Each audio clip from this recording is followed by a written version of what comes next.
ഇംഗ്ലീഷിന് ഒരു പ്രത്യേകതയുണ്ട്. പല കാര്യങ്ങളിലും പ്രത്യേകിച്ച് അങ്ങനെ ഒരു റൂൾ എന്നൊന്നും പറയാനുണ്ടാവില്ല.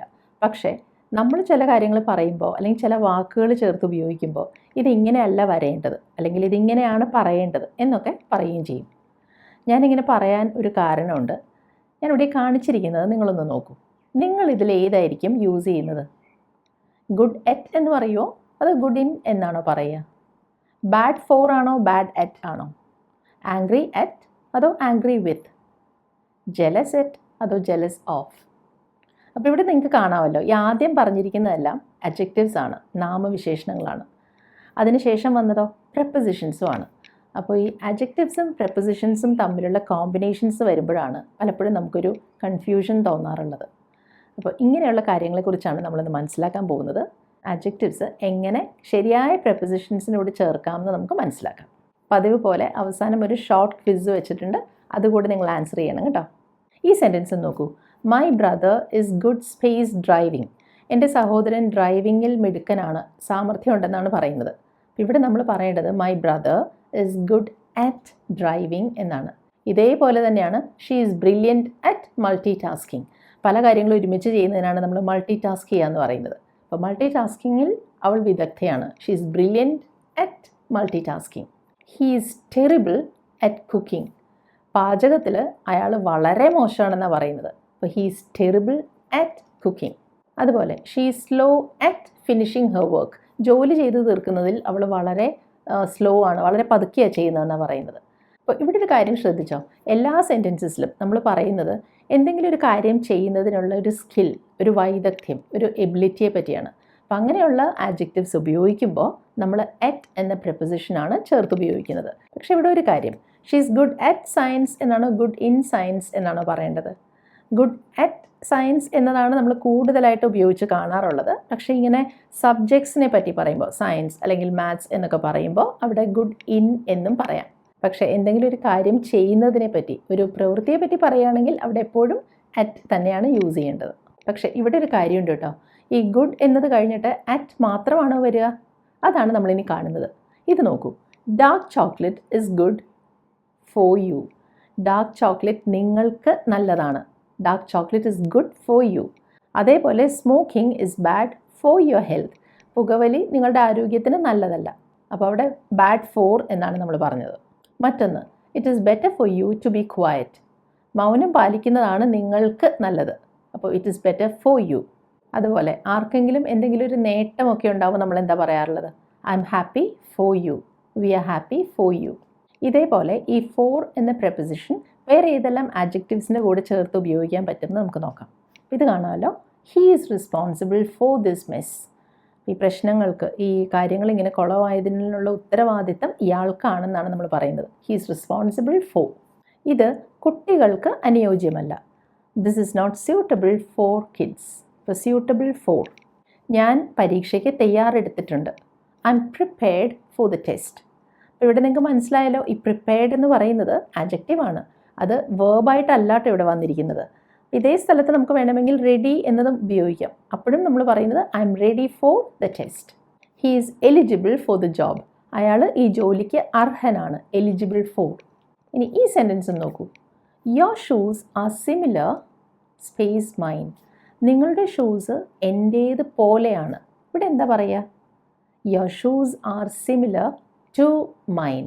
അപ്പോൾ സിമിലർ എന്ന ആഡ്ജക്റ്റീവ് കഴിഞ്ഞ് വരേണ്ടത് ടു എന്ന പ്രെപ്പോസിഷനാണ്. അതുപോലെ he is allergic to smoke. അയാൾക്ക് പുക അലർജി ഉണ്ടാക്കുന്നതാണ്. He is allergic to smoke. We are addicted to this song. ഈ പാട്ട് കേട്ട് കേട്ട് നമ്മൾ അതിനോടൊരു അടിമയായി പോയി എന്ന് പറയില്ലേ? അപ്പോൾ അവിടെ addicted to. She is married to my cousin. അവർ എൻ്റെ കസിനെയാണ് വിവാഹം ചെയ്തിരിക്കുന്നത്. She is married to. Married with അല്ല കേട്ടോ. പക്ഷെ ഡിവോഴ്സ്ഡ് ആണെങ്കിൽ ഡിവോഴ്സ്ഡ് ഫ്രം എന്നാണ് പറയുക. ഇനി ഈ സെൻറ്റൻസ് നോക്കൂ. He is afraid space spiders. അയാൾക്ക് എട്ടുകാലികളെ ഭയമാണ്. He is afraid of spiders. അപ്പോൾ എഫ്രെയ്ഡ് എന്ന് പറയുമ്പോൾ ഭയം എന്നാണല്ലോ അർത്ഥം. ഈ എഫ്രെയ്ഡിന് പകരം നമുക്ക് ഇതേ അർത്ഥമുള്ള മറ്റ് ആഡ്ജക്റ്റീവ്സും ഉപയോഗിക്കാം. He is frightened of, he is scared of എന്നൊക്കെ പറയാം.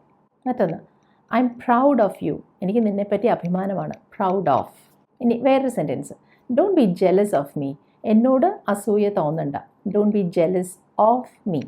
അപ്പോൾ ഇവിടെ എല്ലാം കണ്ടല്ലോ, നമ്മൾ ഉപയോഗിച്ചിരിക്കുന്ന ആഡ്ജക്റ്റീവ്സ് ഫീലിങ്സുമായിട്ട് ബന്ധപ്പെട്ടതാണ്. അപ്പം അങ്ങനെയുള്ള ആഡ്ജക്റ്റീവ്സ് ഉപയോഗിക്കുമ്പോൾ മിക്കവാറും ഓഫാണ് യൂസ് ചെയ്യാറുള്ളത്.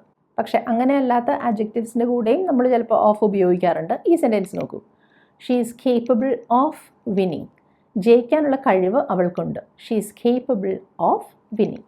ഇനി നമുക്ക് അടുത്ത സെറ്റ് ഓഫ് സെൻറ്റൻസസ് നോക്കാം. We are excited space the trip. ഈ ട്രിപ്പ് പോകുന്നതിനെ പറ്റി ഞങ്ങൾ ഭയങ്കര ആവേശത്തിലാണെന്നാണ് പറയുന്നത്. We are excited about the trip. ഇനി I am anxious about the test. പരീക്ഷയെക്കുറിച്ച് ഓർത്ത് എനിക്ക് ഉത്കണ്ഠയുണ്ട്. അപ്പോൾ ആങ്ഷ്യസ് അബൌട്ട്. അപ്പോൾ ആങ്ഷ്യസിന് പകരം നമുക്ക് വറീഡ് അല്ലെങ്കിൽ ഐ എം നെർവസ് അബൌട്ട് എന്നൊക്കെ പറയാം. മറ്റൊരു sentence, he is confused about the arrangements. അപ്പോൾ ചെയ്തിരിക്കുന്ന അറേഞ്ച്മെൻറ്റ്സിനെ കുറിച്ച് അയാൾക്ക് ആകെ ഒരു കൺഫ്യൂഷൻ ഉണ്ട്. അപ്പോൾ he is confused about the arrangements. ഇനി ഈ സെൻറ്റൻസ് നോക്കൂ. She is angry space me. അവൾക്ക് എന്നോട് ദേഷ്യമാണ്. She is angry with me. മറ്റൊന്ന്, he is busy with his exams. പരീക്ഷയുടെ തിരക്കിലാണ്. അപ്പോൾ he is busy with his exams. We are satisfied with the work. ഈ ചെയ്തിരിക്കുന്ന ജോലിയിൽ ഞങ്ങൾ തൃപ്തരാണ്. We are satisfied with the work. ഇനി I am pleased with the result. ഈ റിസൾട്ടിന് ഞാൻ സന്തുഷ്ടയാണ്. I am pleased with. അപ്പോൾ ഈ പ്ലീസ്ഡ് എന്നുള്ളതിന് പകരം നമുക്ക് ഹാപ്പി എന്നും പറയാൻ പറ്റും. I am happy with the result. അപ്പോൾ മുൻപൊരു സെൻറ്റൻസിൽ നമ്മൾ ഹാപ്പി ഫോർ എന്ന് കണ്ടില്ലേ, I am happy for U എന്ന്. അപ്പോൾ അതിനർത്ഥം ചില ആഡ്ജക്റ്റീവ്സ് നമുക്ക് പല പ്രെപ്പോസിഷൻസിൻ്റെ കൂടെ ചേർത്ത് ഉപയോഗിക്കാൻ സാധിക്കും, ആ ഒരു കോണ്ടെക്സ്റ്റ് അനുസരിച്ച്. ഇനി ഞാൻ കാണിക്കാൻ പോകുന്ന സെൻറ്റൻസസ് നിങ്ങളൊന്ന് നോക്കൂ. ഏത് പ്രെപ്പോസിഷനാണ് യൂസ് ചെയ്യാന്ന് പറയണം കേട്ടോ. She is experienced space teaching. ടീച്ചിങ്ങിൽ അവൾക്ക് എക്സ്പീരിയൻസ് ഉണ്ട് എന്നാണ് പറയുന്നത്. She is experienced in teaching. ഇനി ഞാൻ ഡിസൈനിങ്ങിൽ തൽപരയാണ്. എനിക്ക് ഡിസൈനിങ്ങിൽ ഇൻട്രസ്റ്റ് ഉണ്ടെന്നാണ് പറയുന്നത്. I am interested in designing. അയാൾക്ക് ഈ വീട് വാങ്ങുന്നതിൽ അതിയായ താല്പര്യമുണ്ട്. He is keen on buying this house. He is keen on. അവൾ അവളുടെ സഹോദരിയിൽ നിന്നും വ്യത്യസ്തയാണ്. She is different from her sister. Different from. അപ്പോൾ മുൻപ് ഞാനൊരു കാര്യം പറഞ്ഞല്ലോ, ചില ആഡ്ജക്റ്റീവ്സിൻ്റെ കൂടെ നമുക്ക് പല പ്രെപ്പോസിഷൻസ് ചേർത്ത് ഉപയോഗിക്കാൻ സാധിക്കും. അപ്പോൾ അതാണ് ഞാനിവിടെ കാണിക്കുന്നത്. ഹാപ്പി എന്ന ആഡ്ജക്റ്റീവ് നോക്കൂ. ഹാപ്പിയുടെ കൂടെ നമുക്ക് ഫോർ ഉപയോഗിക്കാം. I am happy for you. ഇനി I am happy with my job എന്നും പറയാം. അതായത് എൻ്റെ ജോലിയുടെ കാര്യത്തിൽ ഞാൻ സന്തുഷ്ടയാണെന്നാണ് പറയുന്നത്. I am happy with my job. ഇനി ഏതെങ്കിലും ഒരു കാര്യം എനിക്ക് അത്ര ഇഷ്ടമായില്ല, എനിക്കത് അത്ര പിടിച്ചില്ല എന്നൊക്കെ പറയണമെങ്കിലോ I am not happy about it എന്നാണ് പറയുക. I am not happy for it അല്ല, I am not happy about it. ഇതേപോലെയാണ് ആംഗ്രി എന്ന ആഡ്ജക്റ്റീവും. എനിക്ക് നിന്നോട് ദേഷ്യമാണ് എന്ന് പറയാൻ I am angry with you എന്ന് പറയാം. I am angry at you എന്നും പറയാം. പക്ഷേ ഈ സെൻറ്റൻസ് ഒന്ന് ശ്രദ്ധിക്കൂ. അയാൾ എന്നോട് പെരുമാറിയ രീതിയിൽ എനിക്ക് ദേഷ്യമുണ്ട്. അവിടെ എന്താ പറയുക? I am angry about how he treated me.